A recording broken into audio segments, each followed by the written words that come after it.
Togo, pourquoi la dictature des Gnassingbé a-t-elle peur des manifestations qui la dénoncent? L'activiste togolais AYAY Togoata Apedoama dénonce dans une nouvelle analyse la peur du régime Gnassingbé face aux manifestations, reflet de son impopularité et de sa fragilité, et appelle à une mobilisation patriotique pour un Togo démocratique. En violation de la Constitution, la dictature militaire au pouvoir ne tolère presque plus de manifestations des partis politiques de l'opposition et de la société civile depuis plusieurs années. Les fraudes électorales n'ont pas pu masquer la terrible impopularité de Faure Gnassingbé et de son parti antidémocratique. Le pays fuit de toutes parts comme un bateau en train de couler au fond d'un abysse sans fin. La misère et ses corollaires comme la faim, le chômage, la mendicité, la déchirure du tissu social, font partie de son bilan désastreux. Sur le terrain purement politique, c'est une autre catastrophe, élections frauduleuses, népotisme,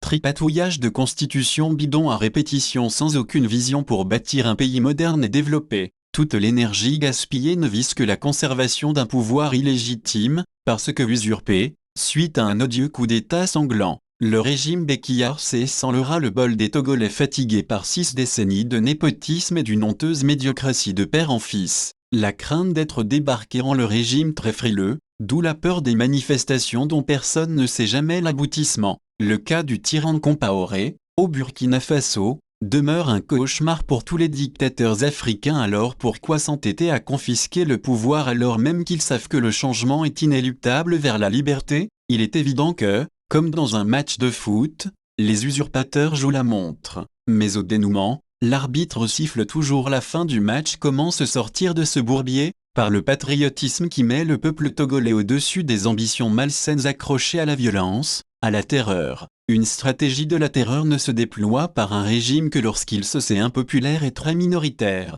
Régner par le fusil et la peur est une forme de lâcheté qui ne fait que gonfler les poitrines de haine contre les oppresseurs du peuple. La dictature a-t-elle retenu les leçons des manifestations interdites des mois de juin ou 2025? Dans son propre intérêt, le peuple togolais a soif de liberté, de paix, de progrès et de bonne gouvernance fondée sur l'humanisme et la rectitude. Qui peut s'y opposer durablement? Qui peut enjamber l'océan? AYAY Togoata Apedoama.